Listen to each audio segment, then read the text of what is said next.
She sent a love letter to the wrong address. He was a lonely millionaire waiting for love. Hi, my very, very beautiful and loyal family. How are you?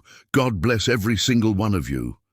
Today, I have a very beautiful prayer for my beautiful sisters, and a very heart-touching and loving prayer for my entire beautiful family. Before we go further, let's pause for a moment of love and prayer. Dear God, bless my beautiful sisters and my beautiful family. Fill their hearts with peace, their days with joy, and their nights with sweet rest. Protect them, guide them, and remind them how deeply they are loved. Thank you for their loyalty, their kindness, and their beautiful souls. Keep them safe, happy, and forever close to you. Amen. Now, my beautiful family, let's do a little loyalty test. Can you tell me? What is my wife's name? Comment it below. Let's see who truly remembers. And don't forget, if I touched your heart today, if I satisfied your soul even a little bit, like and comment on this video. Your love and support mean the world to me. Let's continue this journey with love. The misplaced letter, June 1972. Lightning cracked across the darkened sky, illuminating Annabelle Cullo's small apartment in sudden electric clarity. Marvin Gaye's voice drifted from her record player, the gentle rhythm of "What's Going On?", a counterpoint to the storm raging outside. Rain lashed against the windows as she sat at her worn writing desk, a single lamp casting warm amber light over her delicate stationery. The newspaper on her coffee table announced the latest civil rights demonstration in stark black headlines. Another day, another battle for dignity. Annabelle had read it twice, finding both hope and heartache in the slow march of progress. But tonight, her mind was occupied with a more personal revolution. She dipped her fountain pen into the inkwell, deliberately choosing handwritten intimacy over the typewriter that sat unused in the corner. Her fingers trembled slightly as the nib touched the cream-colored paper. 3 crumpled attempts already filled her wastebasket, each too timid, too proper, too unlike the churning emotions within her breast. "Be brave," she whispered to herself, echoing her grandmother's lifelong counsel. At 27, Annabelle had spent too many years choosing caution over courage. Tonight would be different. Dear Julian, I've held these words inside for too long, letting them burn through me like a slow fire. Every day I see you at the library, every moment our eyes meet across the reading room. The flame grows stronger until I can scarcely breathe with wanting you. When you placed that copy of Elizabeth Barrett Browning in my hands yesterday, did you feel the electricity between us? Did you notice how my fingers lingered against yours, unwilling to break that brief connection? Or am I alone in this current that pulls me toward you, relentless as the tide? I dream of your voice reading poetry in the quiet corners of the stacks, but in my dreams, your words are meant only for me.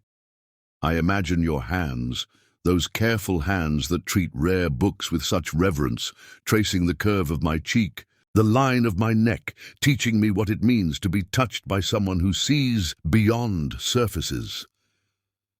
The record ended, crackling softly as the needle reached its conclusion. Annabelle rose to flip it over, catching her reflection in the window. Her full lips parted slightly, her amber eyes bright with emotion, her dark curls framing her face like a halo. For a moment, she barely recognized herself. Was this what passion did to a person? Transform them from within? She returned to her letter, her pen moving more confidently now as she allowed her true self to emerge on paper. Perhaps I'm a fool for exposing my heart this way. Society tells women to be demure, to wait to be chosen, but I've watched my mother die with her deepest desires unspoken, and I promised myself I would never let fear silence me. So here is my truth, Julian. I want you, not just for a moment, or a season, but for all the complex, beautiful, difficult moments that make up a life shared. If you feel even a fraction of what I feel when our eyes meet across the poetry section, come find me. I'll be waiting. Forever yours, Annabelle. She read over her words, heat rising to her cheeks at her own boldness. The letter revealed not just desire, but her deepest longing to be truly seen, to connect soul to soul with someone who understood the power of words and emotions. Would Julian recognize the gift she was offering, or would he recoil from such naked vulnerability? On her bookshelf, volumes of Langston Hughes, James Baldwin, and Zora Neale Hurston stood alongside the complete works of Shakespeare and Jane Austen, evidence of a mind that devoured words, seeking understanding across boundaries of time and experience. Books had been her refuge since childhood, her escape from a world that often had little place for a sensitive black girl with dreams beyond her circumstances. Carefully, Annabelle folded the letter and slipped it into an envelope. She addressed it with deliberate strokes. Julian Morris, apartment 1507, Westview Heights. The act felt ceremonial somehow, as if she were sending not just paper and ink, but pieces of her very soul out into the world. Morning came with clearing skies and momentary courage. Annabelle walked to the corner mailbox, letter tucked inside her raincoat, protected against her heart. The simple blue metal box stood like a sentinel, awaiting her decision. For a moment she hesitated. Once mailed, the words could not be recalled. The vulnerability could not be resealed and hidden away again. Was she ready for Julian's response, whatever it might be? Life doesn't reward those who hide their hearts, her grandmother had told her after her mother's funeral, dark eyes wise with years of both joy and sorrow. The memory strengthened her resolve. With a deep breath, Annabelle slipped the envelope through the slot. The metallic clank as it fell inside sounded impossibly final, like a door closing, or perhaps opening, on her future. As she turned to leave, a sensation washed over her unlike anything she had experienced before. It wasn't the relief she had expected, but something electric and unsettling. It felt like the moment in childhood when she'd leapt from the high dive for the first time, the suspended breath before gravity took hold. Something significant had just been set in motion, and there would be no calling it back. Oscar Samuel stood at the floor-to-ceiling windows of his penthouse, watching lightning fracture the night sky. The storm matched his mood, turbulent, charged, unpredictable. He'd loosened his tie hours ago, the constraints of the day finally shed, yet tension still coiled within him like a spring wound too tight. Today, he had fired Thomas Whitaker, his business partner of 5 years, and the closest thing he had to a friend. The evidence of embezzlement had been incontrovertible, ledgers falsified, funds diverted, trust betrayed. Oscar had confronted him directly, watched the man's face crumble from denial to shame, then had security escort him from the building. Another person proving his father right. Trust makes you vulnerable, and vulnerability is weakness. At 34, Oscar had built Samuel Industries into one of the country's most successful black-owned manufacturing companies. His face appeared in business magazines, his name whispered in boardrooms with respect and sometimes fear. He had overcome every barrier placed before him: racism, classism, the legacy of his father's abandonment, the memory of his mother walking away when he was 8. He had everything success promised. Everything except someone to share it with. "Will you be needing anything else tonight, Mr. Samuel?" Mrs. Collins asked from the doorway, her voice interrupting his thoughts. "No, thank you," Oscar replied, his deep voice betraying none of the emptiness he felt. "You can go home early." After she left, he poured himself 2 fingers of bourbon and returned to the window. Beyond the glass, the city sprawled before him, a tapestry of lights and shadows. Each light represented lives being lived, families gathered around dinner tables, lovers embracing after time apart. all things that existed only in his imagination. Earlier that day, he'd passed a couple in the park, a young man and woman sharing an umbrella, laughing as they splashed through puddles. The simple joy on their faces had struck him like a physical blow. When was the last time he had laughed like that? Had he ever? Oscar took a sip of bourbon, letting the liquor burn a path down his throat. The storm was moving east, revealing patches of star-strewn sky in its wake. Tomorrow would bring another day of decisions, negotiations, the endless chess game of business, another day of success without satisfaction. The mail sat neatly stacked on the marble countertop where Mrs. Collins always left it. Bills to be paid, without a second thought. Invitations to charity galas where he would be paraded as a success story. Business propositions from people who saw him only as a stepping stone or a checkbook. He flipped through them mechanically until his fingers froze on a cream-colored envelope.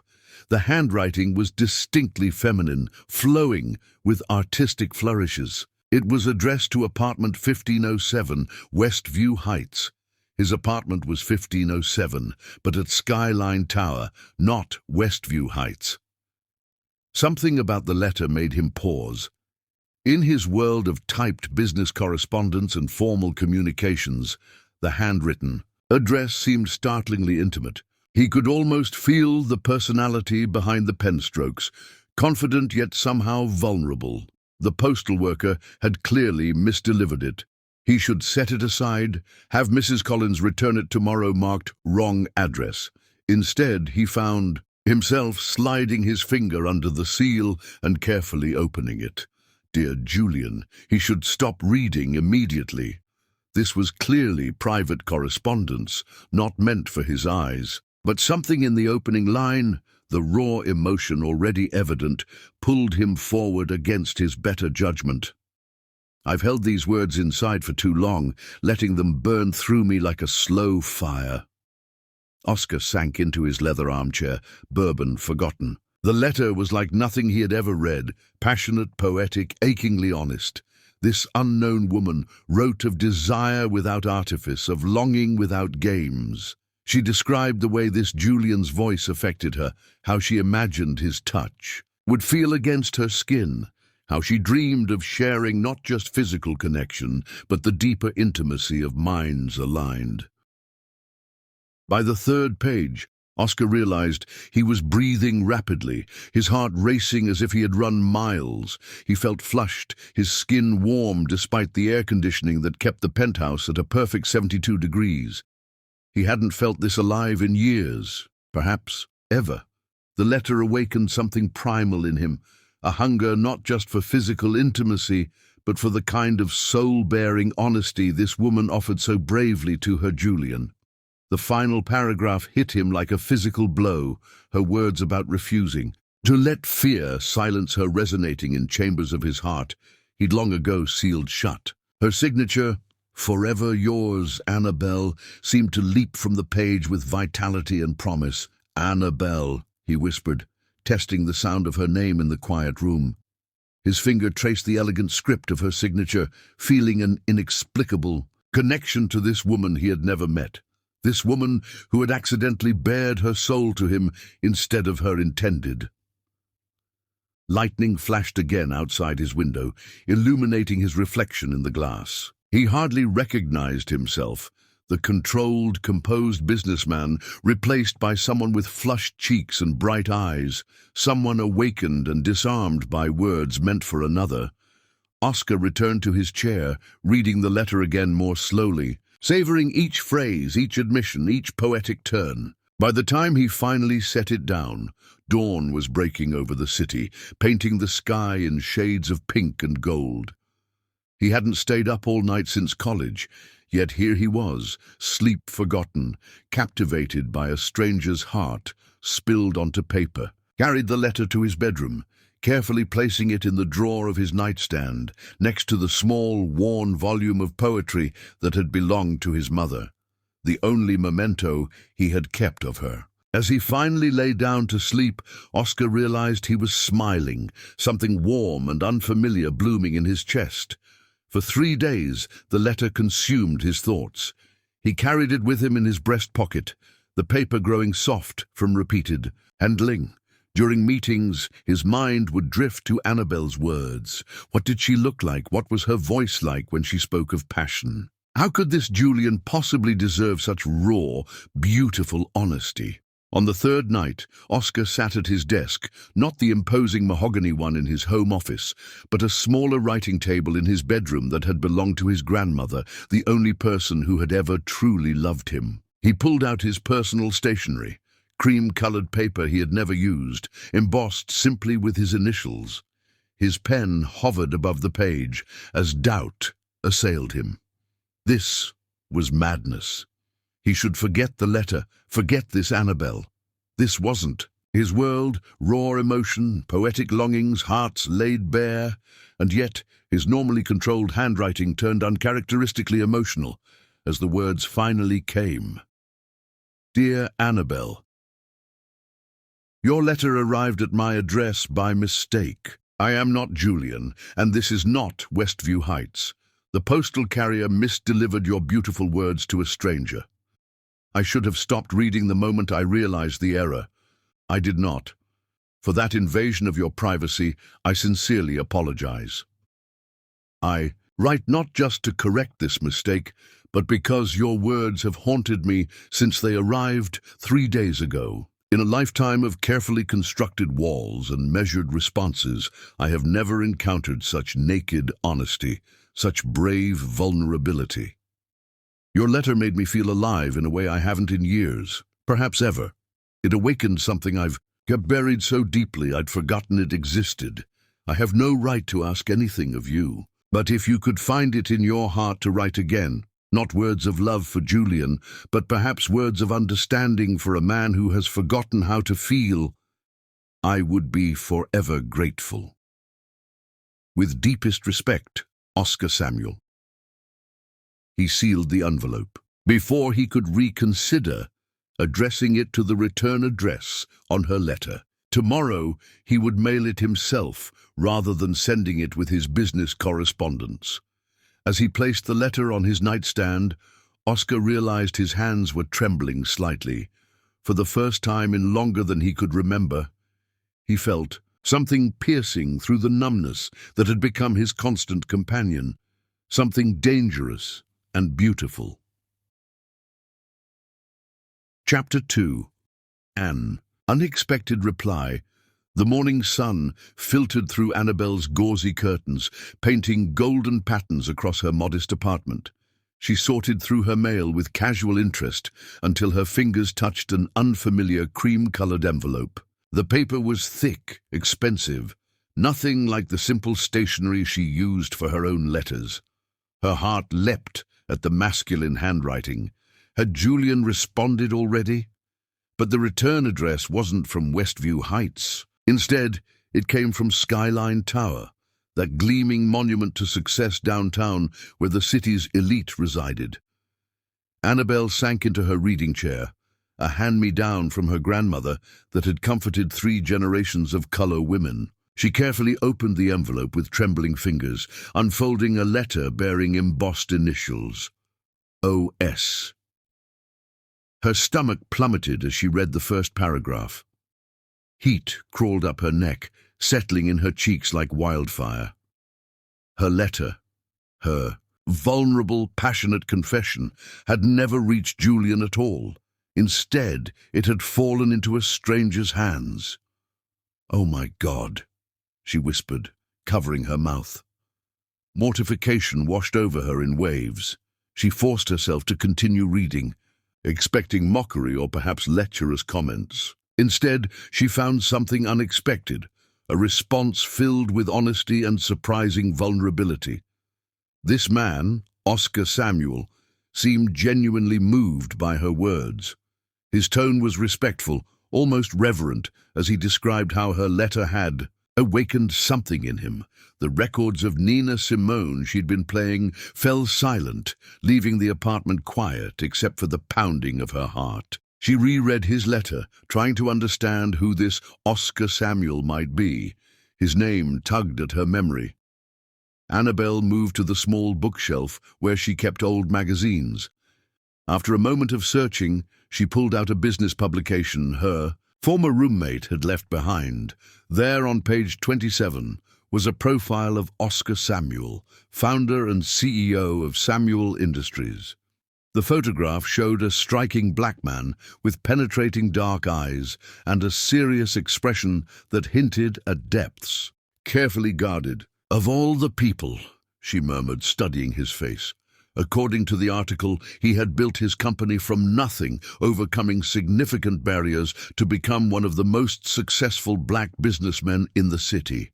Annabelle carried both, the magazine and letter, to her window seat, gazing out at the busy street below. Her initial mortification began to shift into something more complex. There was something almost poetic about this mistake. Her heartfelt words meant for one man had reached another who actually seemed to value their honesty. That afternoon at the library, Annabelle watched Julian chatting with Catherine, a new librarian, their heads bent close together over a cart of books. The intimacy of their posture told her everything she needed to know. Her letter, had it reached him, would have been an embarrassment, perhaps even a source of amusement between them. That evening she sat at her writing desk, Nina Simone's Four Women playing softly in the background. Before she could overthink it, she pulled out a fresh sheet of paper. "Dear Mr. Samuel, your letter arrived this morning and I hardly know how to respond. I'm thoroughly embarrassed that my personal correspondence found its way to you, but grateful for your discretion and kindness in the matter. There's no need to forward my original letter. I've since learned that the intended recipient is otherwise engaged romantically. The library reveals much about workplace relationships that remain officially unacknowledged. Your mention of your mother reciting Browning touched me. My own mother introduced me to those sonnets when I was 16. After she passed 5 years ago, I found myself returning to them like a lighthouse guiding me through grief. It's strange how powerful words on a page can be, how they connect us across time and circumstance. Perhaps there's a lesson here about words finding their true destinations, regardless of addresses. Sincerely, Annabelle Cullow." She read it over, satisfied that it maintained a proper tone while acknowledging the unexpected connection. After addressing the envelope, she walked to the corner mailbox, double-checking the address this time. As the letter disappeared into the box, Annabelle felt a strange flutter in her stomach, not embarrassment now, but something lighter, more anticipatory. She told herself it was simply the relief of handling an awkward situation gracefully, yet as she walked home, she found herself wondering what Oscar Samuel might be like beyond the serious, successful man in the magazine photograph.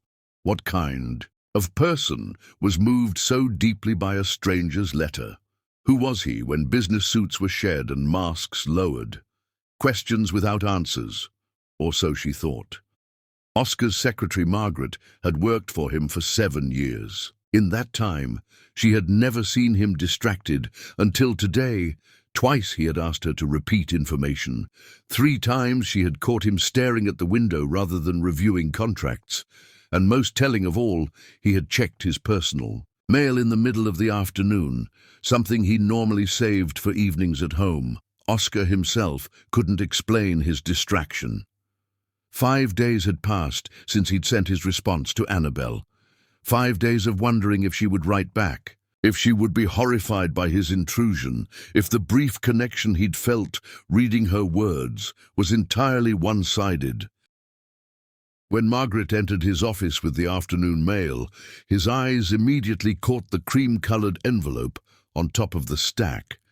His name was written in the same neat handwriting he recognized from the misdelivered letter. "Thank you, Margaret," he said, keeping his voice neutral despite the sudden acceleration of his heartbeat. He waited until she left before picking up the envelope, turning it over in his hands with uncharacteristic hesitation. Her response was gracious, thoughtful, and affecting in ways he hadn't anticipated. The mention of her mother's death, and how Browning's sonnets had guided her through grief, resonated deeply. Oscar kept few mementos of his own mother, but her worn poetry book remained in his nightstand drawer, a connection to the time before she'd left. Most surprising was Annabelle's final comment about words finding their true destinations. Was there a hint of invitation there? Or was he projecting his own inexplicable desire to continue this unusual correspondence? Before he could reconsider, Oscar pulled out his personal stationery and began writing. Dear Miss Cullow, thank you for your gracious response to what must have been a mortifying situation. I'm sorry to hear about the intended recipient of your original letter. His loss, it seems to me. Your mention of your mother and Browning struck a chord. My mother left when I was 8, but her love of poetry remains one of my clearest memories of her. She would recite, "How do I love thee," while braiding my grandmother's hair on Sunday evenings, an image preserved in amber in my memory. It's curious how the things that wound us often become the things that sustain us. I rarely find myself discussing poetry these days. Business associates generally prefer profit margins to pentameter. If you wouldn't find it too forward, I'd welcome hearing which other poets speak to you. Respectfully, Oscar Samuel P.S. The cafe on Elm Street you mentioned in your original letter, is it Harlow's by chance? Their almond croissants have been a Sunday indulgence of mine for years. Oscar sealed the envelope, addressing it carefully. He hesitated before adding it to his outgoing mail tray. Was he overstepping? Probably, but something about this unexpected correspondence had awakened a part of himself he'd nearly forgotten. The part that valued connection beyond business and social obligation. As he returned to the contracts awaiting his review, Oscar found himself able to focus again, though thoughts of Annabelle Cullow and her love of poetry lingered at the edges of his mind. For the first time in years, he found himself looking forward to something unrelated to business success. The possibility of another letter in that distinctive handwriting, another glimpse into a mind that somehow seemed to understand his own unspoken loneliness. The following week found Annabelle hiding in the poetry section during her lunch break, Oscar's latest letter open in her hands. She'd read it 5 times since receiving it yesterday, each time noticing something new. The precise pressure of his pen on certain words, the thoughtful phrasing, the surprising admission about his mother, and that postscript about Harlow's Cafe. It wasn't just any reference, it suggested that they frequented the same places, moved through some of the same spaces, despite their evidently different lives. In the 2 weeks since their correspondence began, they had exchanged 3 letters, each. What had started as an embarrassing mistake had evolved into something Annabelle found herself eagerly anticipating. Oscar's letters were thoughtful and increasingly personal, revealing a man vastly different from what his public image suggested. Hiding from Julian again?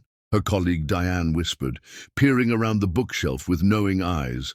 Annabelle quickly folded the letter. Just enjoying my lunch break. Diane hummed skeptically. Well, your admirer asked for you at the front desk. Left something for you. What? Who? Julian. He seemed quite pleased with himself. Annabelle's stomach tightened. After weeks of barely acknowledging her, Julian had suddenly begun paying attention to her again. Yesterday he'd complimented her new dress. Today, apparently, he'd left her something. At the front desk, she found a small paper bag with her name on it. Inside was a blueberry muffin and a note. Coffee break tomorrow? 6 weeks ago, this gesture would have made her heart soar. Now it merely confused her. Why the sudden interest? The answer came that afternoon. She overheard Julian talking to Thomas, the library security guard. Catherine's visit to her mother will be good for me too. Give me time to figure things out, Julian was saying. I'm not sure we want the same things. "And that new librarian does?" Thomas asked. "Annabelle's different," Julian replied. "She's uncomplicated. Catherine's always pushing me to apply for that fellowship in Boston. Annabelle seems content right here." The books in Annabelle's arms suddenly felt impossibly heavy. Uncomplicated. The word stung worse than if he'd called her boring. Is that how he saw her? A simple alternative when his real relationship hit a rough patch? She finished her shift in a fog of hurt and anger, not because she still harbored feelings for Julian, but because she'd allowed herself to be so thoroughly misread. She wasn't uncomplicated or content with staying in place. She had dreams and depths that Julian had never bothered to explore. By the time she reached her apartment, Annabelle's anger had transformed into a strange sense of clarity. She sat at her writing desk and pulled out her finest stationery, the ivory sheets her grandmother had given her for special occasions. "Dear Oscar, your letter arrived yesterday, and I found myself returning to it between tasks at the library. Yes, Harlow's is indeed the cafe I mentioned. Their almond croissants are divine, though I'm partial to their lavender honey tea as well. You asked which other poets speak to me. Langston Hughes captures the complexity of existing in America in ways that sometimes leave me breathless. I, Too, and Dreams were poems my mother recited often, reminders to persist when the world offers resistance. Today I overheard someone describe me as uncomplicated. It wasn't meant unkindly, but it revealed how little they've truly seen me. I suspect you know what it's like to be viewed through a narrow lens, to have people see only what they expect or want to see.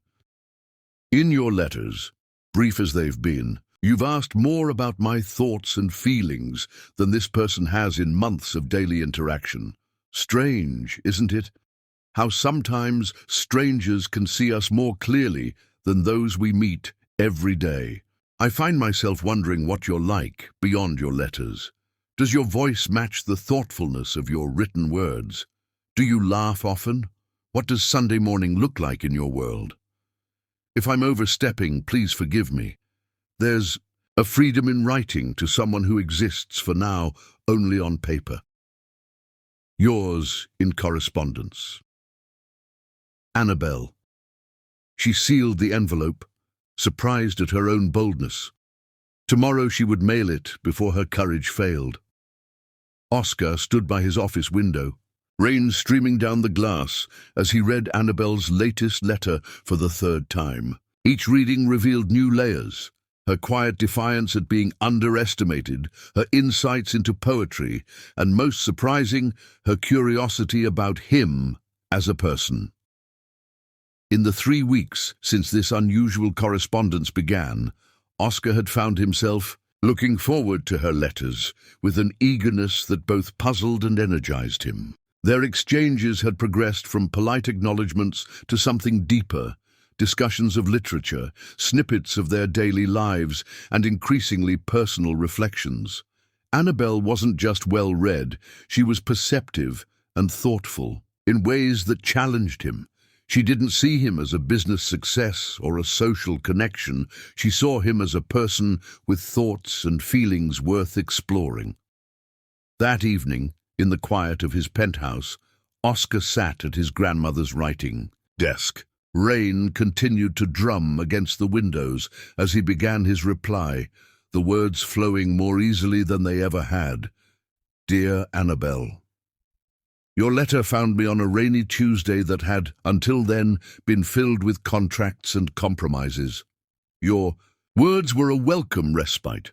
You asked about me beyond these letters. My voice is deeper than most expect, and likely more serious. I don't laugh as often as I should, a habit formed in boardrooms where amusement is sometimes mistaken for weakness.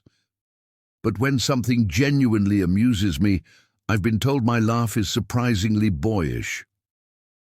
Sunday mornings in my world are quiet. Affairs. I wake early, a habit I can't seem to break even on weekends. I read the newspaper, listen to jazz records, and yes, occasionally indulge in an almond croissant from Harlow's. Sometimes I walk through the city as it's waking up, when the streets are still quiet enough to hear birds in the park. You mentioned Langston Hughes. Dreams has long been a touchstone for me, particularly during the early years of building my company, when it seemed impossible that a man like me could succeed in these circles. Hold fast to dreams. Indeed. This may be too forward, but I find myself wanting to hear your voice, to see if it matches the warmth and intelligence I've found in your letters. Would you consider meeting me at Harlow's this coming Sunday at 10 a.m.? I'll be at the corner table by the bookshelf, the one with the view of the park. If you're there, wonderful. If not, I'll understand, and we can continue our correspondence, which has already brought unexpected light to my days. Yours in anticipation, Oscar. He read over the letter, recognizing the risk he was taking. Their written exchange had been protected by the distance between them. Meeting in person would change everything. Perhaps end it entirely if the reality didn't match what had developed on paper. Still, Oscar felt compelled to try. He sealed the envelope and placed it on the edge of his desk to mail first thing in the morning. For the first time in years, he felt genuinely nervous about meeting someone, not for business or social obligation, but simply for the pleasure of conversation. As he prepared for bed, Oscar realized that regardless of what happened on Sunday, Annabelle Cullow had already changed something fundamental in his carefully ordered life. Chapter 3. Words between strangers. July's sweltering heat embraced the city, like a lover, wrapping its inhabitants in a humid caress that slowed movements and heightened senses. Annabelle arrived at Harlow's cafe 15 minutes early, her nerves making stillness impossible. She chose a table with a clear view of the corner nook Oscar had mentioned in his letter. The cafe hummed with Sunday morning activity, jazz playing softly in the background. Ella Fitzgerald's velvet voice singing about paper moons and cardboard seas. Annabelle ordered lavender honey tea to calm her racing heart and pulled out the book she'd brought, a collection of Langston Hughes they'd discussed in their letters. The familiar verses centered her, though her attention remained on the door. At precisely 10 o'clock, he entered. She recognized him immediately from the magazine photograph, though the image had failed to capture the quiet confidence in his bearing or the subtle intelligence in his eyes. Tall, broad-shouldered, impeccably dressed in a casual linen suit despite the heat, Oscar Samuel carried himself with the assured grace of a man accustomed to commanding rooms. Yet there was something in his expression, of vulnerability perhaps, that the camera had never recorded. Several patrons glanced up as he entered, recognition flickering across their faces. His gaze swept the cafe until it found hers, and something in his expression shifted. Surprise, then warmth. The smile that transformed his serious features made her heart stumble in its rhythm. Annabelle stood as he approached, suddenly conscious of her simple blue sundress and the way her hands clutched her book too tightly. "Annabelle?" His voice was indeed deep, just as he'd described, its timbre rich with emotions she couldn't quite name. "Oscar," she replied, extending her hand. "It's nice to finally meet you." His handshake was firm but gentle, his palm warm against hers. "The pleasure is entirely mine. I see you've beaten me here." I was eager, she admitted, then felt heat rise to her cheeks at the honesty. "For the tea, I mean. They brew it perfectly here." A hint of amusement touched his eyes as he took the seat across from her. "And I see you've brought Hughes." He nodded toward the book. "I thought it might give us something to discuss if conversation faltered. Somehow I doubt that will be a problem." The waitress approached, her eyes widening slightly as she recognized Oscar. "Mr. Samuel, your usual?" "Please, Marion, and whatever my friend would like." "I already have tea, thank you," Annabelle said. As Marion left, a brief silence fell between them. The easy flow of their letters suddenly seemed distant, replaced by the immediate reality of two strangers from different worlds. "This is strange, isn't it?" Oscar finally said, his honesty breaking the tension. "Getting to know someone through letters, then meeting in person. Like reading the middle chapters of a book first, then starting from the beginning." Annabelle agreed, an apt metaphor from a librarian. "Do you feel disappointed?" she asked suddenly, then wished she could retract the vulnerable question. Oscar studied her thoughtfully. "No, quite the opposite. Your letters revealed your mind. Thoughtful and perceptive. But they couldn't show me how your eyes light up when you speak about poetry, or the way you gesture slightly with your right hand to emphasize a point." Annabelle hadn't realized she was doing exactly that until he mentioned it. She laughed, relaxing. "A little, and your letters didn't mention you're observant to the point of unnerving." His chuckle was indeed surprisingly warm, boyish, as he'd described. A habit from business, noticing details others miss, can be valuable. As his croissant arrived, their conversation flowed into discussions of books, childhood memories, and dreams. Deferred, Oscar spoke of building his company from nothing after his father's abandonment, while Annabelle shared stories of her mother's love for music and literature. She would sing while she cooked, Annabelle said, smiling at the memory. Aretha, Nina Simone, Billie Holiday, our apartment was never silent. "Do you sing?" Oscar asked. "Sometimes," she admitted, "though not in public." "A private talent, then?" His voice held no judgment, only curiosity. "I play piano, also not in public. My grandmother insisted on lessons, said it would give me discipline. Did it? Perhaps. Or perhaps it simply gave me a place to put emotions that had nowhere else to go." The simple honesty of his admission touched her deeply. This wasn't the calculating businessman from the magazine profile, but a man who understood loneliness and the need for expression beyond words. 1 hour stretched into 2, then 3, there. Conversation ranging from politics to philosophy to favorite childhood desserts. Neither mentioned the vast differences in their lives, his wealth, her modest circumstances, the social barriers that existed in 1972 for a couple like them. In the sanctuary of Harlow's, they were simply two people discovering the person behind the letters they'd grown to treasure. As the afternoon light began to slant through the windows, Oscar reluctantly checked his watch. "I have a dinner meeting I can't miss," he said, genuine regret in his voice, "though I find myself tempted to cancel it." "The business world would survive without you for one evening," Annabelle teased. "But would I survive without hearing the rest of your thoughts on James Baldwin?" "I think not." His smile made her heart flutter. "Perhaps we could continue this conversation another time." "I'd like that," she replied, trying to keep her voice casual despite the joy blooming in her chest. They walked together to the door, stepping into the golden afternoon light. As they prepared to part ways, Oscar hesitated, then spoke. "Would you like to have dinner with me on Friday? There's a new jazz club on Maple Street that's supposed to be excellent." "Yes," Annabelle answered, surprising herself with her lack of hesitation. "I'd enjoy that very much." Oscar's smile brightened further. "I'll pick you up at 7 if that's convenient." "Perfect." As they exchanged details, a voice called out from across the street. "Annabelle, is that you?" They turned to see Julian approaching, surprise evident as he took in Oscar standing beside her. "Julian," Annabelle acknowledged, her voice cooling noticeably. "This is Oscar Samuel. Oscar, this is Julian Morris, my colleague from the library."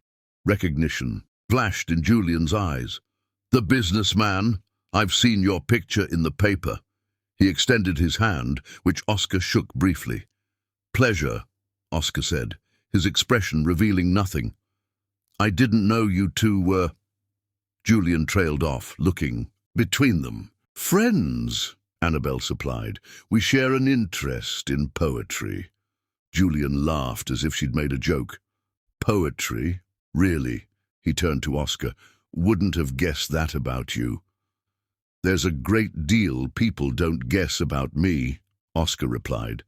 Smoothly, Annabelle has a gift for seeing beyond the surface. The subtle praise warmed her cheeks.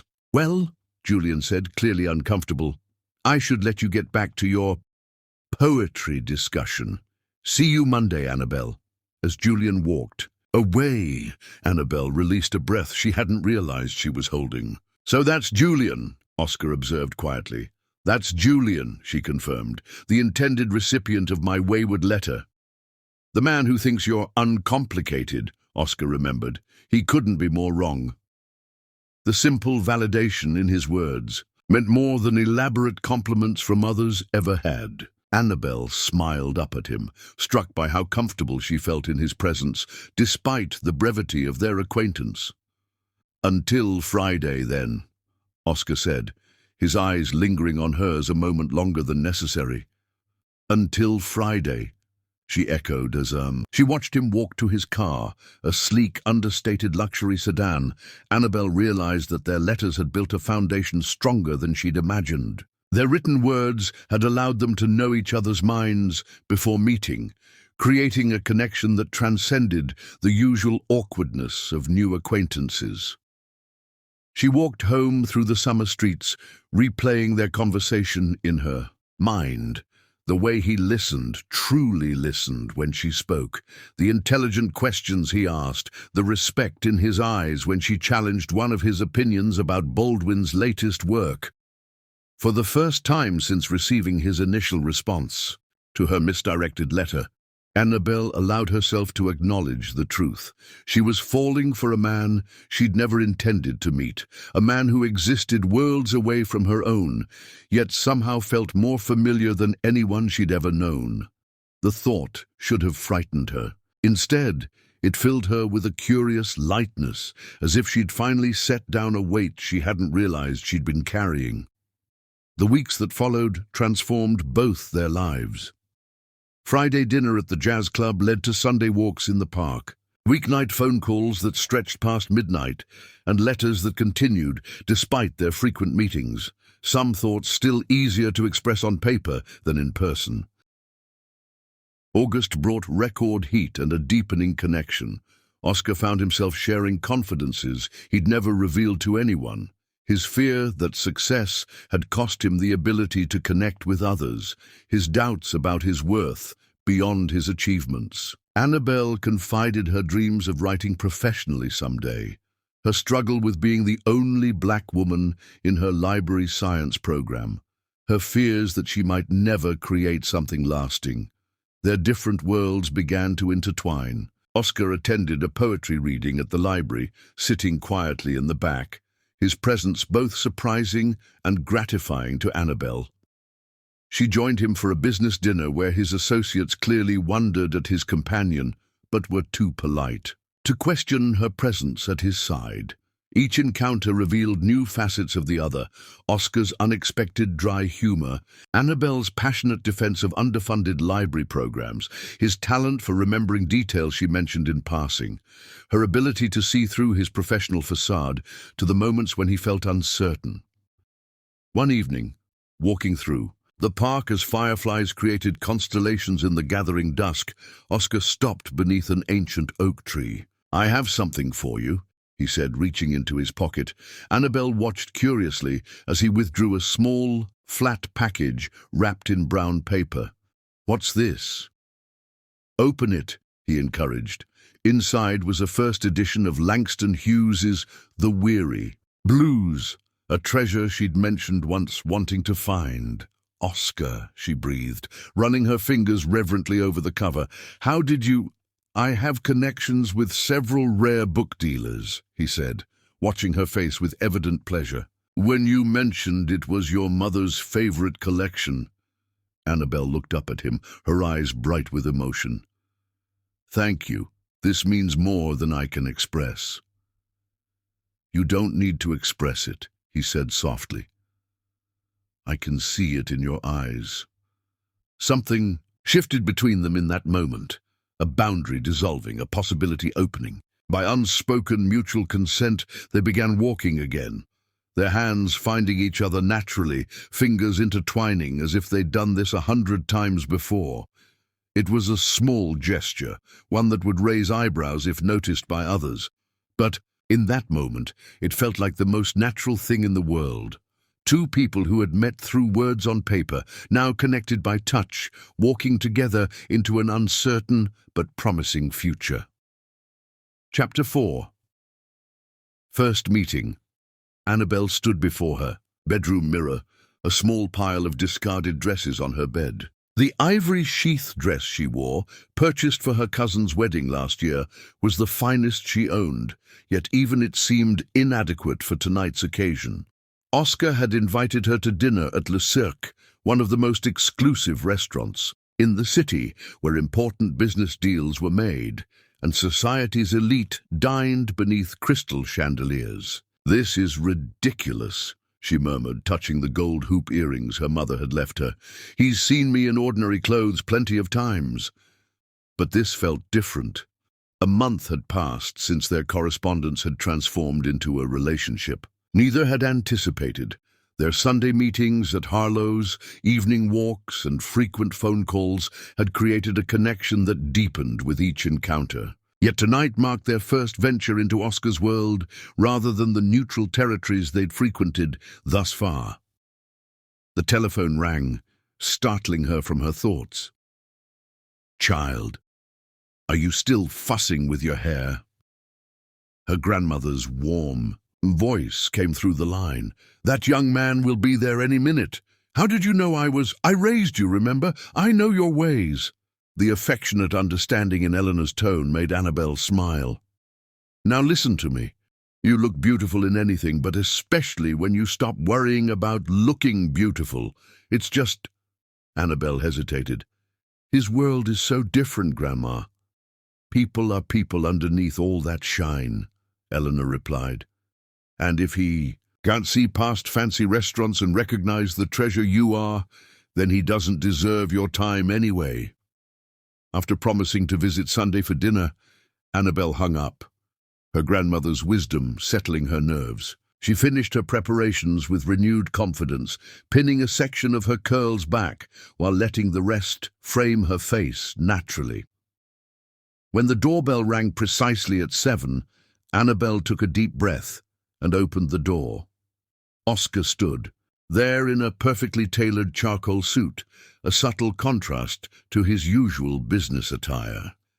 His eyes widened appreciatively as they took her in. "You look beautiful," he said simply. "Thank you."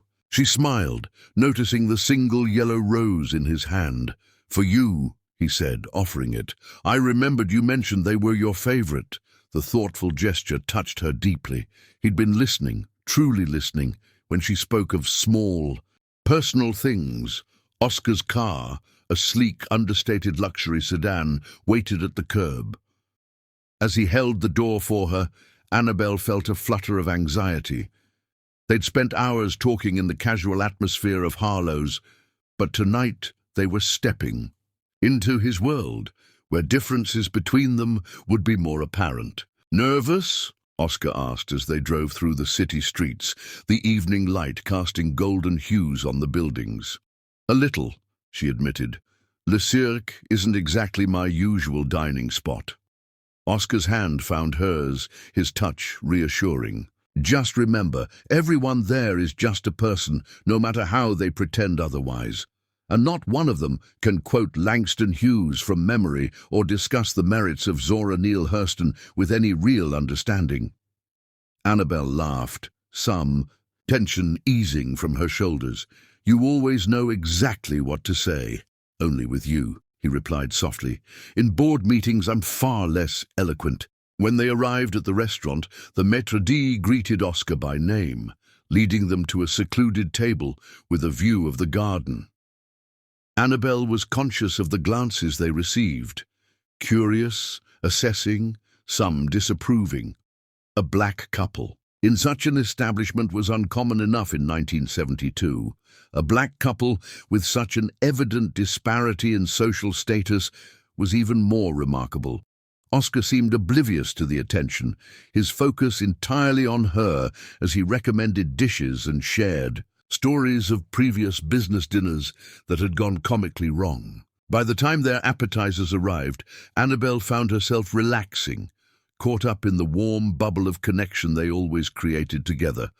"I must confess," Oscar said as they enjoyed their main course, "I had an ulterior motive in bringing you here." "Oh?" Annabelle raised an eyebrow, her fork pausing halfway to her lips. "I wanted to see if you'd be comfortable in these surroundings." His expression grew more serious. "My position sometimes requires attending functions in places like this. I find them tedious alone, but with you—" He smiled. "Well, they might actually be enjoyable." "Are you asking me to be your date for business events, Mr. Samuel?" Annabelle teased, though her heart raced at the implication. He wanted her in his life, publicly, not just in the private sanctuary of Harlow's or through letters. "I'm asking for much more than that, and you know it," he replied quietly. Before she could respond, a voice interrupted them. "Oscar! What a surprise finding you here on a weeknight." They looked up to see a well-dressed older white man approaching their table, his smile not quite reaching his eyes. "Richard." Oscar stood, his posture subtly shifting to something more guarded. "Annabelle, this is Richard Westmore of Westmore Manufacturing. Richard, this is Miss Annabelle Cullow." "Charmed," Richard said, barely glancing at Annabelle before turning back to Oscar. "I didn't realize you were entertaining tonight. Business discussion?" The implication was clear. What other reason would Oscar have for dining with a black woman at Le Cirque? Annabelle saw something dangerous flash in Oscar's eyes, but before he could respond, she placed her hand gently on his arm. "Actually, Mr. Westmore, we were discussing Christina Rossetti's sonnets," she said pleasantly. "Oscar has quite insightful perspectives on Victorian poetry. Do you read much poetry, sir?" Richard blinked, clearly thrown off balance. "I can't say that I do." "A pity. You should try it sometime. It's a wonderful way to develop empathy and understanding." She smiled sweetly, the challenge in her words veiled but unmistakable. Oscar's hand covered hers on his arm, a silent show of support. "Yes. Well," Richard cleared his throat, "I should let you get back to your discussion. Oscar, my office will call yours about those contracts." As he walked away, Oscar reclaimed his seat, looking at Annabelle with undisguised admiration. "That was masterfully done. I've had practice handling condescension at the library," she replied, "though usually with less expensive wine to help." Oscar laughed, the tension dissolving. "You are remarkable, Annabelle Cullow." "So are you," she said quietly, "for seeing me when others don't." The rest of dinner passed in a pleasant haze of conversation and lingering glances. When they finally left the restaurant, the night had turned cool, stars visible between the city buildings. Oscar draped his jacket over her shoulders, the warmth of his body still clinging to the fabric. "Would you like to walk a bit before I take you home?" he asked. Annabelle nodded, and they strolled toward the nearby park, their hands finding each other naturally now, fingers intertwining.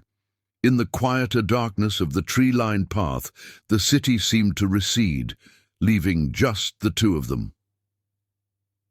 "I meant what I said earlier," Oscar said, stopping beside a small fountain, "about wanting more than just your company at business functions." "I know," Annabelle replied, "and I should be sensible. We come from different worlds, Oscar. Tonight made that abundantly clear. Do we?" He turned to face her fully. "Or do we just occupy different positions in the same flawed world? Because when I'm with you, I don't feel the difference. I just feel—" He paused, searching for words. "Understood. Known. As if I've finally found the place where I don't have to pretend." The vulnerability in his confession moved her deeply. This powerful man who commanded boardrooms and built a business empire against all odds was standing before her, offering his heart with the same honesty she'd first expressed in her misdelivered letter. I feel that too, she admitted, her voice barely above a whisper. From the first letter you sent, you saw me, not just parts of me, but all of me. Oscar's hand gently cupped her cheek, his touch reverent. May I kiss you, Annabelle? Her answer was to rise on her tiptoes, closing the distance between them. Their first kiss was gentle, tentative, a question and an answer simultaneously. His lips were soft against hers, his hand trembling slightly where it rested at her waist. When they parted, Oscar rested his forehead against hers, his eyes closed as if memorizing the moment. I've imagined this since I first saw you at Harlow's, he confessed. So have I, she whispered back.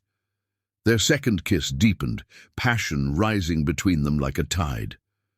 Annabelle's arms wound around his neck as his encircled her waist, drawing her closer. The world narrowed to the points where they connected. Lips, hands, bodies pressed together as if trying to bridge the space that had separated them until this night. When they finally broke apart, both breathless, Oscar looked at her with wonder.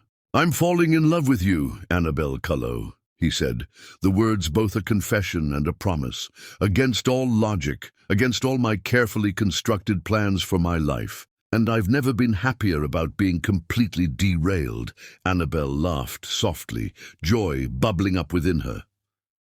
I think I've been falling since you quoted Langston Hughes in your second letter, she admitted, or maybe since you used the word pentameter in a sentence. Oscar smiled, tucking a stray curl behind her ear. So what happens now? Now, she said, taking his hand and placing it over her heart, we write the next chapter together. In the quiet of the park, surrounded by shadows and starlight, they sealed this promise with another kiss, deeper, more certain than before. Whatever challenges awaited them in the daylight, this moment belonged to them alone, two souls who had found each other through a simple mistake of address, now bound together by something far stronger than coincidence. Chapter 5. Worlds Apart. September arrived with golden afternoons and cool evenings, painting the city in amber hues. Annabelle and Oscar's relationship had blossomed over the 6 weeks since their first kiss in the park. They'd settled into a rhythm, Sunday brunches at Harlow's, evening walks along the river, and quiet dinners sometimes at elegant restaurants. Oscar favored, other times at the small neighborhood places Annabelle loved. But beneath the surface of their happiness ran an undercurrent of tension, small moments that highlighted the differences in their worlds. Differences that neither could ignore forever. Tonight was one such moment. The Westmore Foundation Annual Gala, Annabelle read from the embossed invitation Oscar had handed her. Black tie required. She looked up at him across her small kitchen table. This is quite something. Oscar watched her carefully. It's an important networking event. Many of my business associates will be there. He paused. Including Richard Westmore. Ah, Annabelle set down the invitation. The man who thought I was your business entertainment. All the more reason I want you there with me, Oscar said, reaching for her hand. As my date, officially. The significance wasn't lost on her. Until now, they'd kept their relationship relatively private, partly due to Oscar's naturally reserved nature, partly due to the complications that came with their different social positions. Appearing together at such a high-profile event would make a statement impossible to ignore. You're sure? She asked. I've never been more certain of anything. His dark eyes held hers steadily. I'm not ashamed of us, Annabelle. Are you? Of course not, she replied quickly. It's just, I don't have anything to wear to a black-tie gala. I wouldn't know how to act or what to say to those people. You could wear a potato sack and still be the most beautiful woman there, Oscar said, bringing her hand to his lips. And you'd certainly be the most intelligent. His faith in her was touching, but it didn't erase her doubts.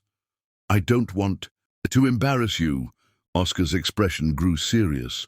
The only thing that would embarrass me is pretending I'm not completely in love with you. It was the first time he'd said those words directly, though they danced around them for weeks. I've spent too many years playing by other people's rules, Annabelle. I don't want to do that with you. How could she refuse him when he looked at her like that? When his words made her heart feel too large for her chest? Then I'd be honored to attend with you, she said softly. His smile was worth any discomfort she might face.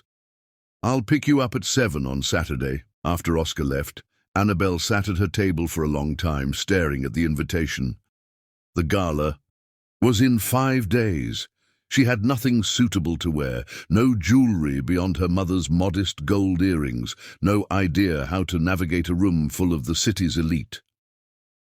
The following day, she confided her worries to Diane over lunch at the library. "Girl, this is not a problem," Diane insisted. "It's an opportunity. Let your man buy you something gorgeous." Annabelle shook her head. "I can't ask Oscar for that." "Why not? He's got money, honey, and he wants to show you off." "That's exactly it," Annabelle sighed. "I don't want to be something he bought and showed off. I want to be me." Diane studied her friend thoughtfully. "Then be you, just in a fancy dress. Look, my cousin works at Bellamy's downtown. They have some beautiful things on clearance from last season. Let's go after work." 3 hours later, Annabelle stood before a dressing room mirror in a floor-length gown of midnight blue silk. Simple, elegant, with a subtle shimmer that caught the light when she moved. It was the most expensive dress she'd ever tried on, even at clearance price, but the moment she saw her reflection, she knew it was right. "Oscar won't know what hit him," Diane declared. Annabelle touched the delicate fabric. "I'll have to use most of my savings." "Some things are worth the investment," Diane replied. "This is one of them." Saturday evening arrived with clear skies and a gentle breeze, perfect weather for the outdoor portion of the gala. Annabelle was ready when Oscar knocked on her door, her hair swept up in an elegant chignon, her mother's gold earrings catching the light. When she opened the door, Oscar went completely still. For a moment, he simply stared, his eyes taking in every detail of her appearance. "You are breathtaking," he finally said, his voice husky with emotion. Annabelle flushed with pleasure. "So are you." And he was, devastatingly handsome in his perfectly tailored tuxedo, the crisp white of his shirt emphasizing the rich tone of his skin. "I brought you something," Oscar said, producing a small velvet box from his pocket. "A gift, not a requirement," he added, clearly anticipating her protest. Inside was a delicate bracelet of sapphires and diamonds that caught the light like trapped stars. "Oscar, I can't, please," he said quietly. "It was my grandmother's. She would have wanted you to have it." Understanding the significance, Annabelle offered her wrist, allowing him to fasten the bracelet. "I'll treasure it," she promised. The Westmore estate was illuminated with hundreds of lanterns, casting a magical glow over the manicured gardens where the city's wealthiest and most influential gathered in their finery. As Oscar helped Annabelle from the car, she felt eyes turning toward them, some curious, some disapproving, some simply surprised. Oscar seemed oblivious to the attention, his hand warm and steady at the small of her back as he guided her through, the crowd stopping to introduce her to various associates. Each time he presented her simply as Annabelle Cullow, my companion for the evening, his tone daring anyone to question further. Most were politely neutral, a few genuinely warm. Then they encountered Richard Westmore, their host, with a small circle of business associates. "Oscar," Richard greeted, his smile brittle. "And Miss Cullow, isn't it, from the poetry discussion?" The condescension in his tone was unmistakable. "Mr. Westmore," Annabelle acknowledged smoothly. "What a lovely event. Your gardens are exceptional." "My late wife's passion," Richard replied. "She had quite an eye for beauty." "As does your current companion," remarked an older man beside Richard, eyeing Annabelle in a way that made her skin crawl. "Where did you find this lovely creature, Oscar? Certainly not at the usual business functions." Oscar's posture stiffened, but before he could respond, a waiter approached with champagne. In the momentary distraction, Annabelle felt Oscar's hand tighten on hers, a silent communication of support. "Actually, we met through literature," Oscar said when the waiter departed. "Miss Cullow is a librarian with exceptional taste in poetry. She's been educating me on contemporary black poets I shamefully overlooked." The men exchanged glances, clearly thrown by Oscar's direct acknowledgement of what they'd tried to reduce to an inappropriate liaison. "How enlightening," Richard said. "If you'll excuse us, I should greet the mayor." As they walked away, Annabelle released a breath she hadn't realized she was holding. That was uncomfortable. "I'm sorry," Oscar said, genuine regret in his eyes. "Perhaps this was a mistake." "No," Annabelle said firmly. "I'm glad I'm here. With you." She squeezed his hand. "Let's just enjoy the evening on our own terms." They did their best, finding moments of connection amidst the superficial conversations. Oscar proudly introduced Annabelle to the few people he genuinely respected, including an elderly judge and his wife, who treated her with immediate warmth. But as the evening progressed, the accumulated weight of sideways glances and whispered comments took its toll. During dinner, Annabelle excused herself to find the powder room, needing a moment alone to gather her composure. As she was about to return to the ballroom, she overheard two women talking just outside the door. "And can't believe he brought her here. What is Oscar Samuel thinking? She's pretty enough, I suppose, but hardly appropriate for someone of his position. Thomas says it's been going on for months. Apparently he's besotted with her. Such a waste. He could have married into any family in the city. Well, it won't last. These infatuations never do. Once the novelty wears off." Annabelle didn't wait to hear more. She slipped past them, head high, despite the burning behind her eyes. She found Oscar at their table, deep in conversation with another businessman. When he saw her face, he immediately excused himself. "What happened?" he asked, drawing her aside. "Nothing I shouldn't have expected," she replied, forcing a smile. "Oscar, would you mind terribly if we left early? I'm feeling a bit overwhelmed." Understanding immediately, he nodded. "Let me get our coats." The drive back to the city was quiet, Annabelle looking out the window at the passing darkness. Finally, Oscar broke the silence. "I'm sorry for tonight," he said. "I shouldn't have exposed you to that." "It's not your fault," Annabelle sighed. "It's just reality. Your world doesn't easily accept someone like me." "My world," Oscar repeated, a hint of bitterness in his tone. "That's not my world, Annabelle. It's a world I navigate for business. It's never been where I belong." He pulled the car over to the curb, turning to face her fully. "Do you know where I feel I belong? With you. At Harlow's discussing poetry, walking in the park, sitting in your apartment while you read to me." He took her hands in his. "The rest is just circumstances, not who we are." Annabelle looked at their joined hands, her slender fingers wrapped in his stronger ones. "But circumstances shape us, Oscar. They determine what's possible." "Only if we let them," he insisted. "My circumstances said a black man from my neighborhood couldn't build a company like mine. Your circumstances said a girl who lost her mother young couldn't put herself through college and build a life she's proud of. We've both already defied expectations. Why stop now?" His passion moved her, as it always did, but doubt lingered. "It's not just about us, though, is it? It's about living in a world that sees us and immediately judges what we can be to each other." Oscar was quiet for a moment. "You're right," he finally said, "and I can't promise it will be easy, but I can promise that for me, you're worth whatever. Difficulties come with loving you." The simple declaration melted something frozen inside her. "Take me home," she said softly. "To your apartment?" "No." She touched his face gently. "To your home. I want to see where you live, who you are when you're alone. The significance of her request wasn't lost on him. In all their time together, she'd never seen his penthouse, the most private part of his life. "Are you sure?" he asked.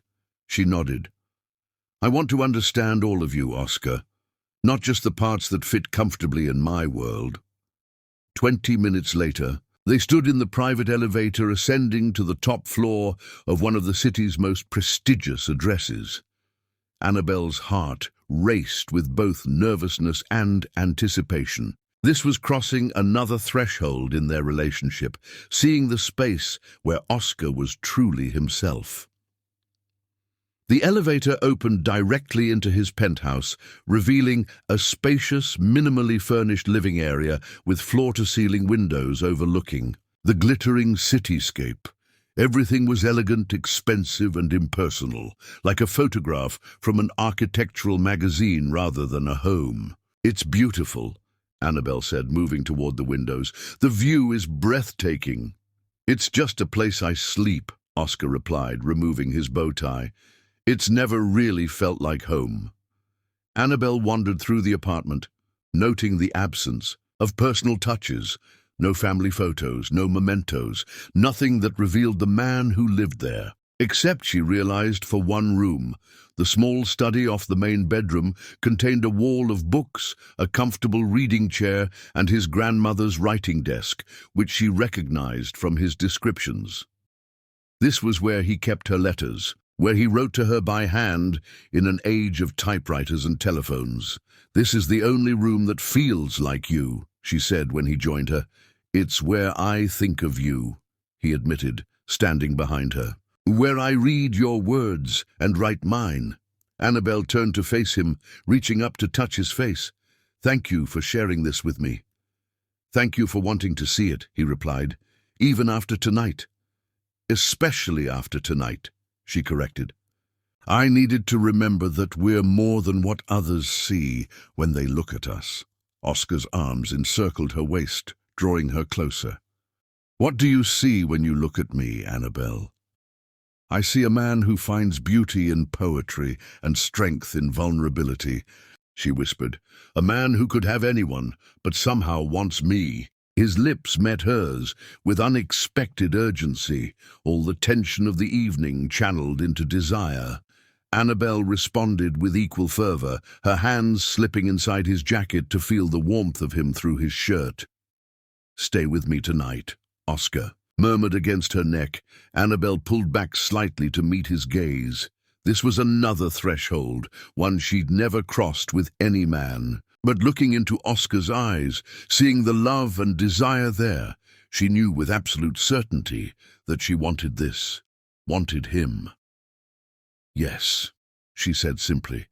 Their lovemaking was tender at first, Oscar treating her with reverent care, whispering reassurances as he guided her through unfamiliar sensations. But as trust overcame nervousness, their passion ignited, consuming them both in a blaze of connection that transcended physical pleasure. In Oscar's arms, Annabelle found herself completely free of doubts and insecurities, and in her embrace, Oscar finally let go of the control he maintained in every other aspect of his life. Afterward, they lay tangled together, her head on his chest, his fingers tracing patterns on her bare shoulder. Outside, the city continued its relentless pace, but within these walls, they had created a sanctuary where differences ceased to matter. "I love you," Annabelle whispered, the words falling naturally from her lips. Oscar's arms tightened around her. "And I love you, more than I knew was possible." In that moment, the worlds that had seemed so irreconcilably separate earlier in the evening merged into one. A new world they were creating together, word by word, touch by touch, moment by precious moment. Falling October painted the landscape in brilliant reds and golds as Oscar drove along the winding mountain road, Annabelle beside him, watching the scenery with quiet delight. Colorful leaves danced across their path, carried by the crisp autumn breeze. "Are you going?" "To tell me where we're going yet?" she asked, turning from the window to study his profile. Oscar smiled, keeping his eyes on the road. It's a surprise, but we're almost there. The past month had brought them closer than either thought possible.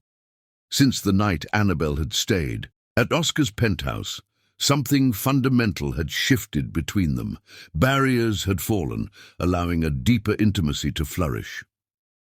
After another 15 minutes, Oscar turned onto a private drive lined with pine trees. As they rounded the final bend, a charming cabin came into view, nestled against the backdrop of the mountains, a small lake glittering beyond it. "Oscar," Annabel breathed. "It's beautiful."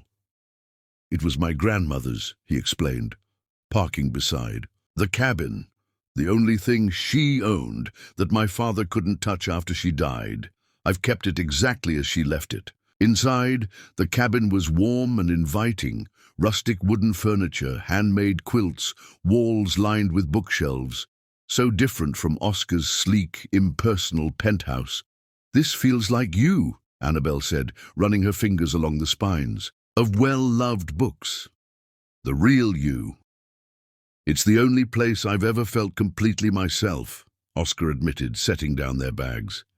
"Until I met you." They spent the afternoon exploring the property, Oscar showing her his grandmother's garden, now wild with autumn flowers, and the lake where he'd learned to swim as a boy.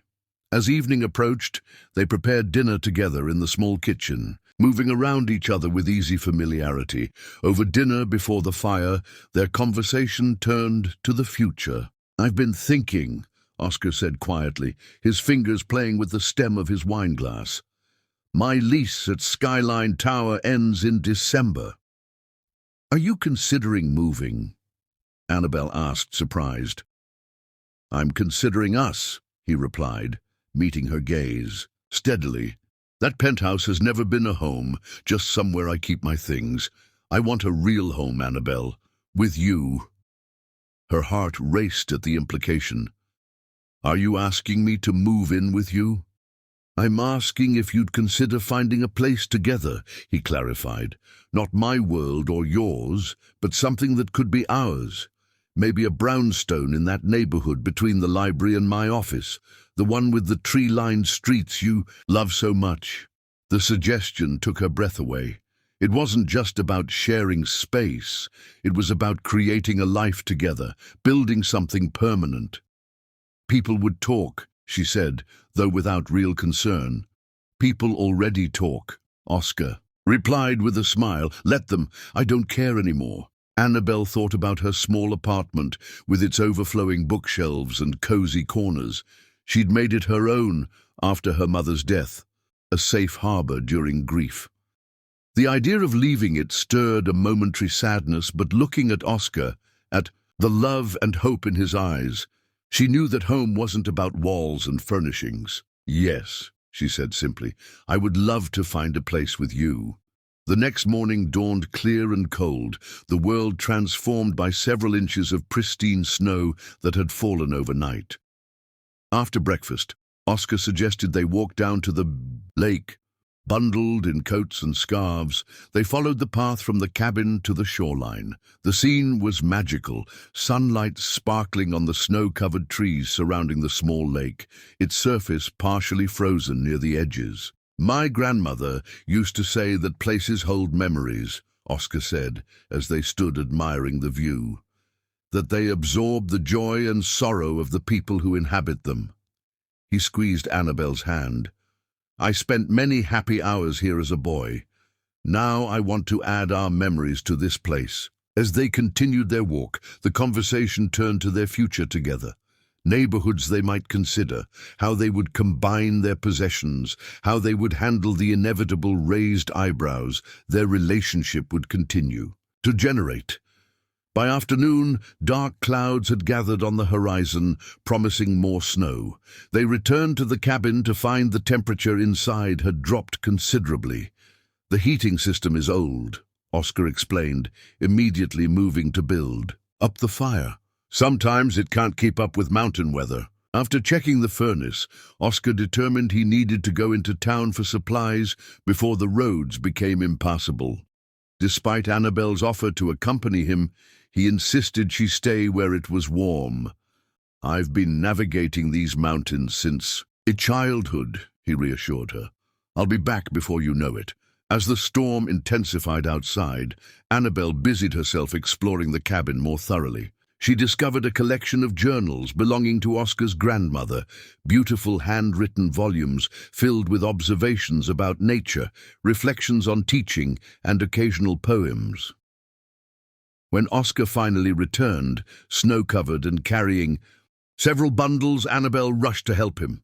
"The store was closing when I got there," he explained as they stacked firewood near the hearth. "The owner warned me this storm could last through tomorrow." After warming up with hot chocolate, Oscar grew uncharacteristically quiet. Something about his demeanor had shifted since returning, a tension that hadn't been there before. "Is everything all right?" Annabelle asked, touching his arm. "Did something happen in town?" Oscar hesitated before answering. "I ran into someone. I know, Harold Jenkins. He owns property in these mountains, has a cabin about 5 miles from here." "And?" Annabelle prompted when he didn't continue.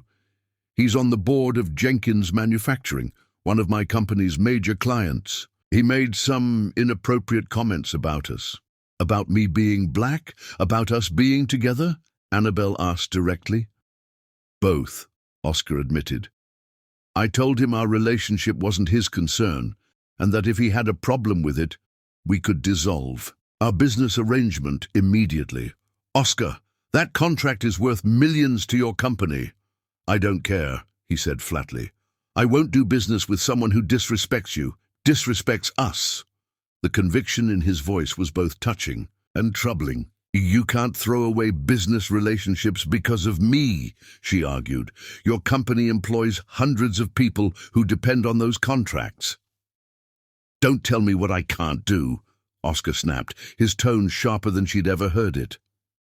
Immediately, regret flashed across his face. "I'm sorry, that was unfair." "No, it's okay," Annabelle said quietly. "This is hard. Navigating these reactions, figuring out how to respond without letting anger consume us."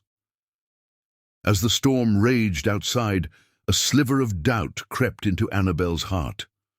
Could they really build a home together, a life together, when so many forces were aligned against them? The question followed her into uneasy dreams, where she searched for Oscar through endless snow, his footprints disappearing faster than she could follow them. Chapter 7. Walls between us. The Monday after their return from the mountains, Annabelle arrived at the library to find her world upended in unexpected ways. Mrs. Patterson, the library director, called her into her office with an unusually serious expression. "Please sit," Mrs. Patterson said, her normally warm demeanor replaced by professional detachment. Annabelle perched on the edge of the chair. "Is something wrong?" "I received a call this morning from Richard Westmore. He's chairman of our library board, as you know." Annabelle's pulse quickened. The same Richard Westmore from the gala, Oscar's business associate who had treated her with such condescension. "Mr. Westmore expressed concerns about your personal life affecting the library's reputation," Mrs. Patterson continued, clearly uncomfortable. "Specifically your relationship with Oscar Samuel. My personal life is exactly that, personal," Annabelle replied, fighting to keep her voice steady. "Ordinarily, I would agree completely." Mrs. Patterson leaned forward. "But when board members start making noise about funding cuts, I have to take it seriously. The children's reading program you developed is on the line." The implication was clear. Annabelle's relationship with Oscar had become a liability to the institution she loved, to the children who depended on the programs she'd created. Over the next week, Annabelle gradually withdrew from Oscar. She cancelled dinners, claimed exhaustion when he suggested weekend plans, and responded to his increasingly concerned calls with brief, distracted conversations. It wasn't a conscious strategy so much as a desperate attempt to create space to think, to find a path forward that wouldn't require impossible sacrifices from either of them. 10 days after their return from the mountains, Oscar appeared at the library just before closing. Annabelle was shelving books in the poetry section when she felt his presence behind her. "You're avoiding me," he said quietly. Not a question. She turned to face him, heart racing at the sight of him, handsome in his business suit, but with shadows under his eyes that suggested sleepless nights. "Not here," she whispered, glancing around at the few remaining patrons. They walked in silence to a small coffee shop 3 blocks away. Once seated in a corner booth, away from curious ears, Oscar spoke first. "What's happened, Annabelle?" "Something changed after we came back from the mountains." She couldn't lie to him, not when he looked at her that way, with a mixture of confusion and heartache that mirrored her own feelings. "Richard Westmore spoke to my director," she admitted. "He's threatening the library's funding because of us. The children's program I've built from nothing could be eliminated." Oscar's expression darkened. "So he couldn't get to me, and now he's targeting you. I'll handle this." "No." Annabelle reached across the table to stop him from rising. "That's exactly what I'm trying to prevent. This isn't a business problem you can solve with money or influence, Oscar. It's bigger than that." "So what are you saying? That we should let people like Westmore dictate our lives? That we should give up on us?" The pain in his voice tore at her heart. "I'm saying maybe we were naive. Maybe love isn't enough to overcome the world we live in." Oscar stared at her, disbelief etched on his features. "I don't believe that, and neither do you." "Don't tell me what I believe," she snapped, then immediately regretted her tone. "I'm sorry. I need time to think, to figure out what's right." "What's right is us together," Oscar insisted. "Everything else is just noise." "It's not noise when it affects real people's lives," Annabelle countered. "Your business, my library program, these things matter too." They reached an impasse, neither willing to concede. Finally, Oscar stood. "When you're ready to fight for us instead of finding reasons why we can't work, you know where to find me," he said, his voice tight with restrained emotion. For 2 weeks, they didn't speak. Annabelle threw herself into her work, staying late at the library and volunteering for weekend shifts. She visited her grandmother, who took one look at her face and said, "You're breaking your own heart, child, and probably his too." Oscar immersed himself in business, scheduling back-to-back meetings and working late into the night. At night, he reread her letters, tracing her handwriting with his fingers, as he had that very first letter, the one that had changed everything. Then came the society page of the Sunday paper. Annabelle's grandmother handed it to her without comment. During their weekly dinner, there was Oscar photographed at a charity auction with Victoria Hawkins, daughter of a prominent banking family, smiling beside him. The caption described her as his companion for the evening. 2 days later, a large envelope arrived at Annabelle's apartment. Inside was a formal letter on Samuel Industries' letterhead, announcing a substantial endowment to the city library system, specifically designated for children's literacy programs, and protected from board interference. There was no personal note, just Oscar's signature at the bottom of the document. It was both a peace offering and a statement. He had found a way to protect what mattered to her without requiring her to choose between her principles and their love. Nearly a month after their coffee shop conversation, Annabelle was working late at the library when Margaret, Oscar's secretary, appeared unexpectedly. "I'm sorry to disturb you," the older woman said, "but I thought you should know Oscar's father has appeared." Annabelle frowned in confusion. "His father? I thought he died years ago." "That's what everyone believed," Margaret explained. "Apparently, he's been living in Chicago. He's very ill now and wanted to see Oscar before—" She didn't finish the sentence. "Why are you telling me this?" Annabel asked, though something in her already knew. "Because he's not handling it well," Margaret said simply. "And I believe you're the only person who might understand why." After Margaret left, Annabel stood motionless among the bookshelves, her mind racing. Oscar had told her about his father, the coldness, the emotional abuse after his mother left, the final abandonment when Oscar was 17. That man had shaped Oscar's belief that vulnerability was weakness, that trust led to betrayal, and now he had returned, dying, seeking what? Forgiveness? Connection? Whatever it was, Oscar was facing it alone because she had walked away before. She could overthink it. Annabel gathered her things and headed for the door.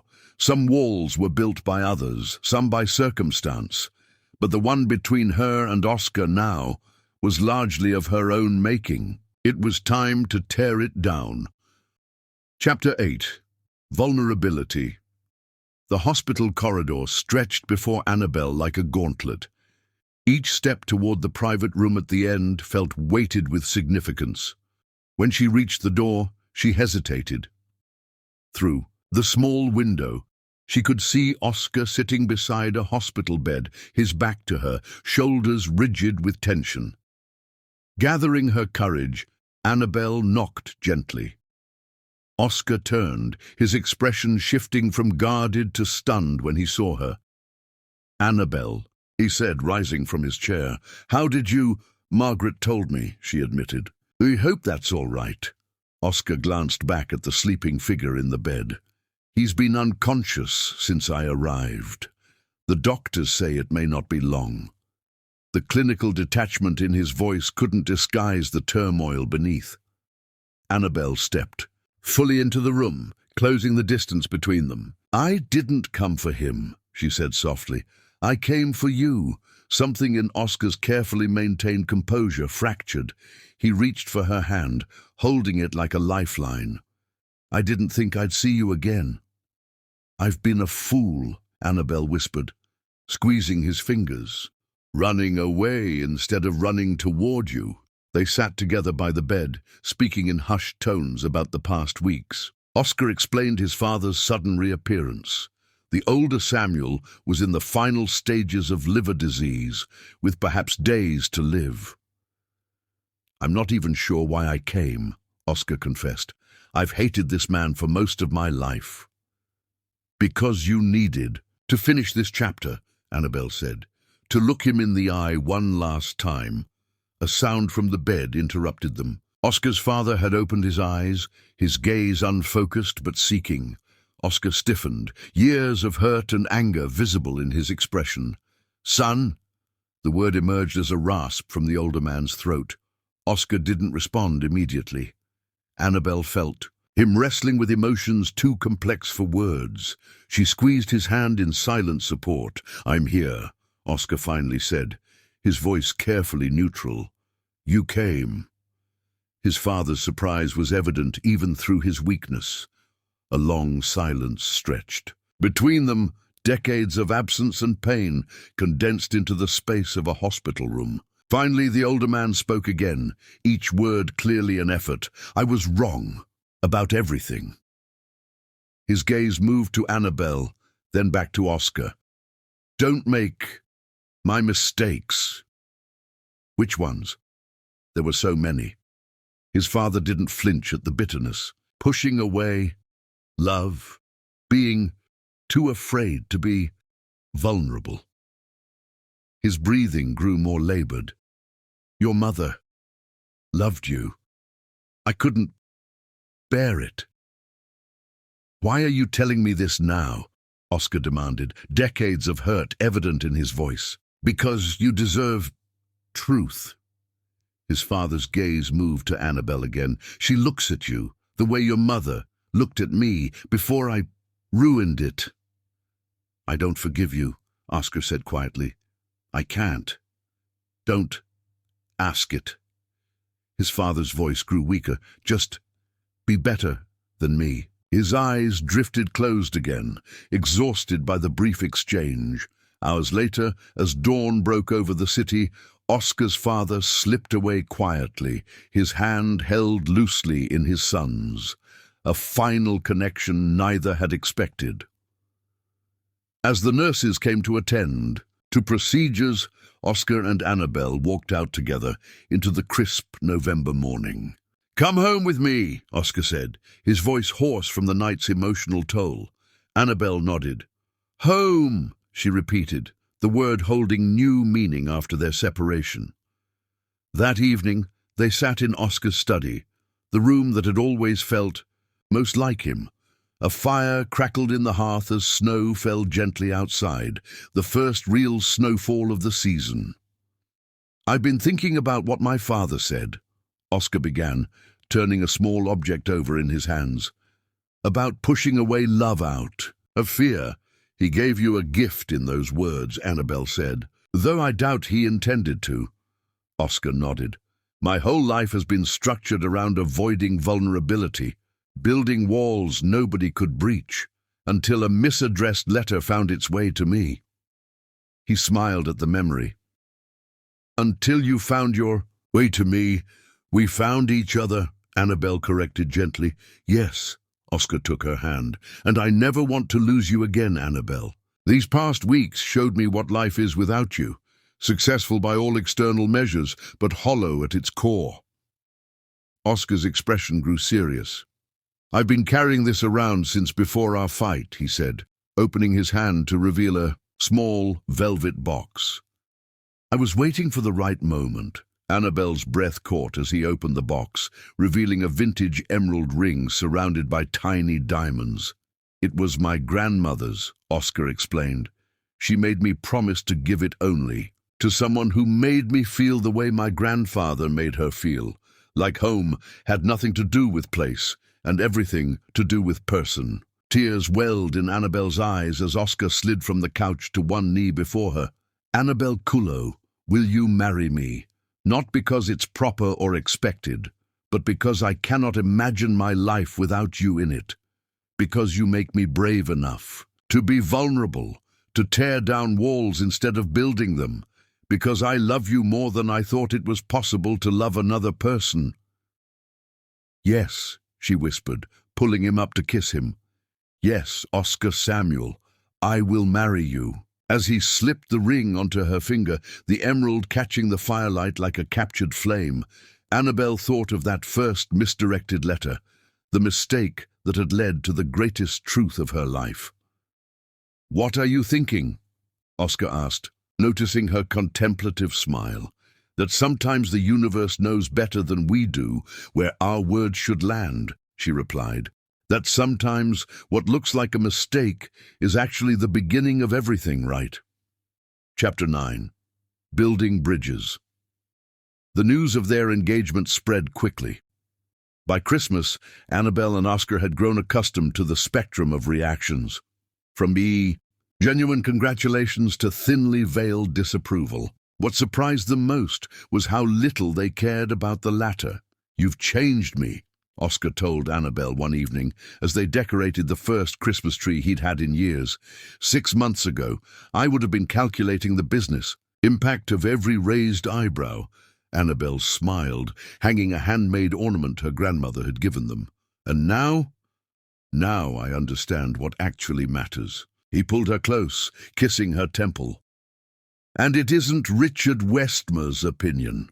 Today marked an important step in their journey. Oscar was joining Annabel for Sunday dinner at her grandmother's house. Though they'd spoken of their engagement by telephone, this would be the first formal meeting between Oscar and the woman who had raised Annabel after her mother's death. "Are you nervous?" Annabel asked as they walked up the steps to the modest brownstone. "Terrified," he admitted with a smile. "Your grandmother sounds formidable." "She is. But she loves fiercely and judges character, not circumstances." The door opened before they could knock, revealing a regal woman in her 70s with the same amber eyes as Annabel. Eleanor Cullo might have been small in stature, but her presence filled the doorway. "So this is the man who's been stealing my granddaughters." Art with poetry and promises, she said, her expression stern but eyes twinkling. Grandma, this is Oscar, Annabel began. I know who he is, child. I may be old, but I can still read a newspaper. She fixed Oscar with an appraising look. Well, don't just stand there letting the cold in. Come inside and make yourself useful. Oscar found himself conscripted to help in the kitchen, peeling potatoes, while Eleanor questioned him about everything from his business practices to his intentions toward her granddaughter. He answered honestly, without the polished responses he typically used in business settings. You own half the city, but you know how to peel a potato properly, Eleanor observed. That tells me something about you. My grandmother insisted I learn to cook, Oscar explained. Said no man should depend entirely on others for his basic needs. Eleanor nodded approvingly. Sounds like a wise woman.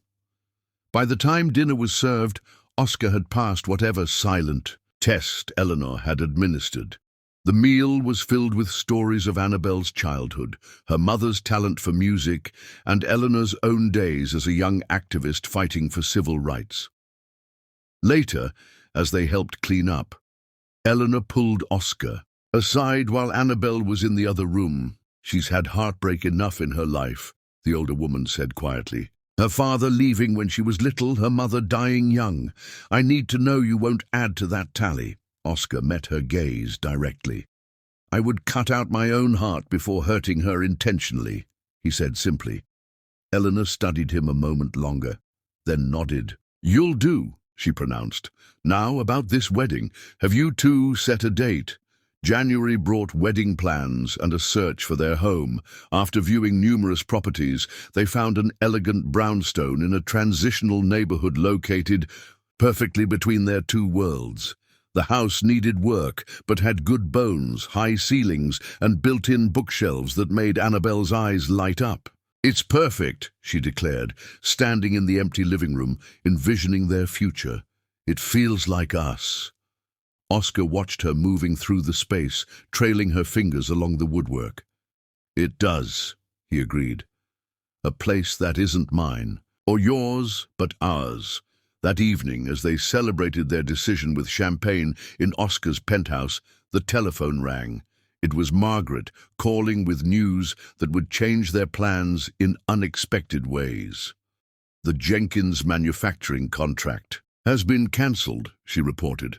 Harold Jenkins cited philosophical differences with the company's direction. Oscar thanked her for the information and hung up, unsurprised. Since their encounter in the mountains, he'd been anticipating this move. What he hadn't expected was his own reaction, a calm acceptance rather than the anger or concern that would have consumed him months ago. That's a significant loss for your company, Annabel said when he explained the situation. Because of me. Because of us. No, Oscar corrected her gently. Because of Harold Jenkins' prejudice, and it's not a loss I regret. He pulled her into his arms. Before you, my company was everything to me. Now it's important, but not at any cost. Not at the cost of us. The following week brought another call. This one from Mrs. Patterson at the library. The board has approved the expansion of your children's program, she told Annabel excitedly. Richard Westmore has resigned from the board, and the new chairman is most impressed with your work. Her suspicions were confirmed that evening when Oscar revealed he'd spoken with several influential friends about the library board. You shouldn't have interfered, she said, though without real anger. I didn't interfere, Oscar clarified. I simply made sure certain people knew about Westmore's threats to cut children's programs. His replacement has a niece who benefited greatly from similar library initiatives. The rest happened naturally. February brought a revelation that shifted their wedding plans significantly. Eleanor fell ill with pneumonia, requiring hospitalization. Though she recovered, the doctor advised against any travel or excitement for several months. We'll postpone the wedding, Annabel decided immediately. You'll do no such thing, Eleanor insisted weakly. I've waited too long to see you happy. Besides, she added with a familiar twinkle, who says I can't attend a wedding right here? In this house. 2 weeks later, in Eleanor's small living room, transformed with flowers and candles, Annabelle and Oscar exchanged vows before an intimate gathering. Eleanor, propped up in her favorite chair like a queen on her throne, beamed throughout the ceremony. Annabelle wore a simple ivory dress that had belonged to her mother, her grandmother's lace veil, and Oscar's emerald ring. Oscar wore a new suit. He'd let Eleanor help select, claiming his business armor wasn't appropriate for the occasion. I, Oscar, take you, Annabelle, as my wife, he vowed, his voice steady, yet filled with emotion. I promise to cherish the passion and honesty that brought us together, to stand beside you against whatever challenges we face, and to build with you a home where love needs no explanation or defense. Annabelle's voice trembled slightly as she responded. I, Annabelle, take you, Oscar, as my husband. I promise to remember always that love is worth fighting for, to value the vulnerability we've found together, and to walk with you through a world that may not understand us, but cannot diminish what we've built. As they sealed their vows with a kiss, Eleanor wiped away tears. That's how it's done, she whispered. That's love with its eyes wide open. Chapter 10. The letters of our hearts, June 1973, arrived in a blaze of golden sunlight and humid air, heavy with the scent of blooming roses. 1 year had passed since a misaddressed letter had found its way to Oscar Samuel's hands, an anniversary that felt significant beyond mere coincidence. Spring had brought new beginnings. The brownstone renovation was completed just as Eleanor was finally well enough to leave her home. After much discussion, they had converted the 3rd floor into a separate apartment for her, close enough for family dinners and assistance if needed, but with independence she cherished. Annabelle stood in the kitchen of their home, morning light streaming through the windows as she prepared coffee. In the year since their unlikely beginning, they had created a space that truly reflected both of them. Oscar's appreciation for quality, tempered by Annabelle's love of comfort, their shared passion for literature evident in the overflowing bookshelves. In every room. You're up early, Oscar observed, coming into the kitchen freshly showered. He wrapped his arms around her from behind, pressing a kiss to her neck. I couldn't sleep, she admitted, leaning back against his chest. Too excited. About today, Oscar smiled against her skin. Are you going to tell me where we're going yet? This mystery trip has been driving me mad all week. Patience, Annabelle teased, turning in his arms to kiss him properly. You'll know soon enough. After breakfast with Eleanor, who had blossomed in their shared home, developing a surrogate mother-son relationship with Oscar that healed something in both of them, Annabelle led her husband to the car. I'm driving today, she insisted, holding out her hand for the keys. Oscar raised an eyebrow but complied. Now I'm truly curious.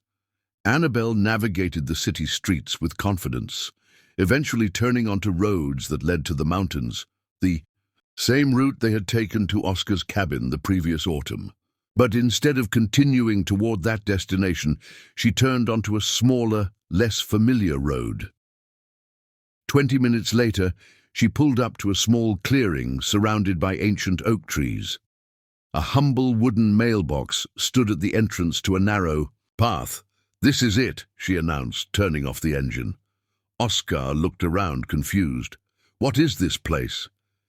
Instead of answering, Annabelle reached into her purse and handed him an envelope, cream-colored with his name written in her elegant script. Read this first, she instructed.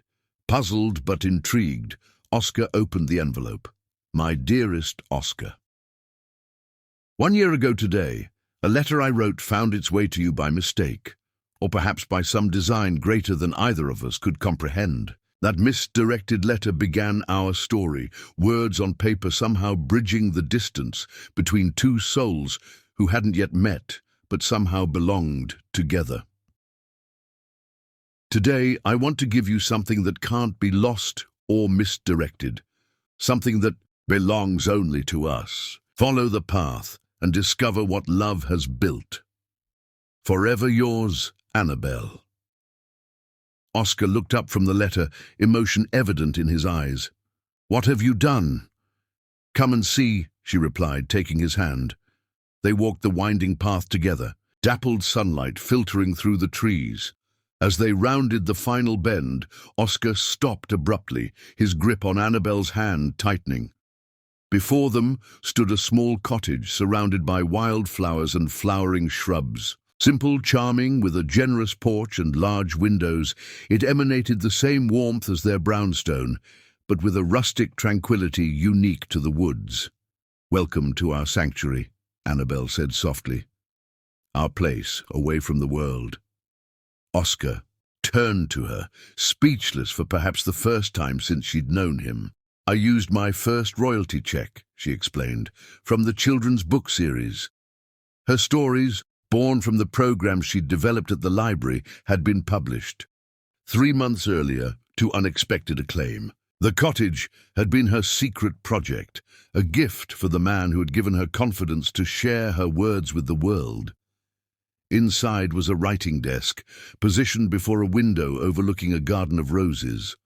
On the desk sat 2 items, a leather-bound journal and a small wooden box. "This is your space," Annabelle explained, "for letters, for thoughts, for whatever words need to find their way from your heart to paper." Oscar opened the box to find it filled with handcrafted stationery and a fountain pen similar to the one his grandmother had used. But it was the journal that captured his attention most fully.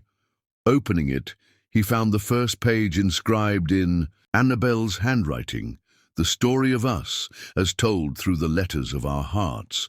Beneath this title was glued the very first letter Oscar had sent her, his response to her misdirected confession. Following pages contained every letter they had exchanged during their courtship, preserved chronologically, creating a tangible history of their love. "Annabelle," Oscar whispered, overwhelmed by the thoughtfulness of the gift. "This is—" Words failed him as he carefully turned the pages, reliving their journey from strangers to lovers to partners in life. The final letter in the collection was the one she had just given him outside. After it came blank pages, dozens of them waiting to be filled. "For all the letters yet to come," Annabelle explained, "for all the words we'll share in the years ahead." Oscar set the journal carefully on the desk, then drew Annabelle into his arms. "I love you," he said simply, the words carrying the weight of everything he couldn't articulate, his gratitude, his wonder, his complete devotion. "I love you too," she replied, seeing and understanding all he couldn't say. "Always." Their kiss deepened, hands beginning to explore familiar paths with renewed desire. Without breaking contact, Oscar lifted her into his arms, carrying her to their new bedroom, where dappled sunlight painted patterns across the quilt. They made love with the passionate tenderness that had defined their physical relationship from the beginning. Each touch a confession, each kiss a promise. Afterward, they lay entwined, Annabelle's head resting on Oscar's chest, his fingers tracing lazy patterns along her bare shoulder. "I have something for you, too," Oscar admitted, though it seems small compared to all this. From the nightstand, Oscar retrieved a small package wrapped in simple brown paper and tied with string. "I was planning to give you this tonight, at dinner, but now seems right." Annabelle unwrapped it carefully to reveal a first edition of poetry by Langston Hughes, the very collection they had discussed in their early letters. "Turn to page 43, Oscar instructed softly. She did, gasping when she discovered what lay within. Between the pages was a delicate gold chain bearing a small emerald pendant that exactly matched her engagement ring. "Read the inscription," Oscar urged as she lifted the necklace with trembling fingers. Engraved on the back of the setting were 3 simple words. Words found us.